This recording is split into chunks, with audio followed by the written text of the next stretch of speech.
So I think that's a really interesting question, and to set the tone right, there is a lot of need for energy in Africa.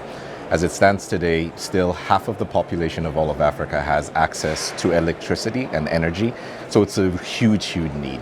I think when we talk about just transition, it's important to understand that Africa is not one element. There are multiple countries that have different needs, different growths with regards to the natural resources that they have and their electricity access. So it's important to not just have a cut and paste approach when you think about it all through.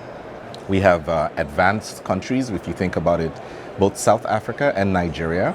They account for about 80% of the greenhouse gas emission in Africa today. So the way we look at it from a GE standpoint is we focus on those two markets and think about how we can help working with partners and the government in managing through this transition responsibly. I think most of the important things in Africa is to solve the problem of access first and then work through a slow transition. In South Africa, there's a huge efforts on coal repurposing that's going on.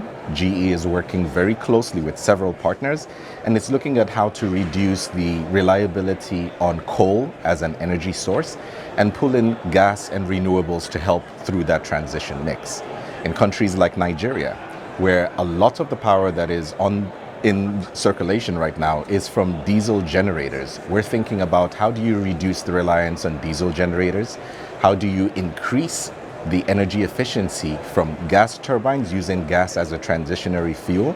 And how do you improve the mix of renewables, either hydro, solar, in our mix in such a way that at least we're able to help with that transition? So again, it's about realistically putting a timeline in place that works for Africa, not having a copy and paste with regards to all the African countries, and working through a transition, utilizing gas and renewables to ensure that we're continuously able to industrialize our country and improve access to people. I think for us, that's what just transition will mean for us.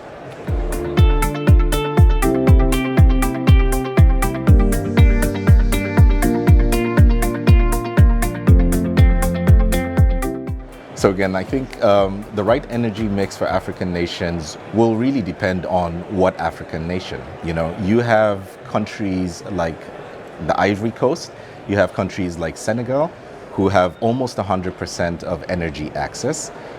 A right mix will focus on what is the predominant natural resources in each of these countries. Nigeria, Angola, Senegal, where they have huge gas deposits, there would obviously be a smart way to focus primarily on gas and try to put in some renewable energy. It'll be completely the same if you think about all the other countries. So I don't think there is a right answer on the mix. I think the mix will really depend on a high dependency on what is the predominant natural resources, and then obviously some responsibility with ensuring that both gas and renewable have a play in the mix as we transition into reliability here.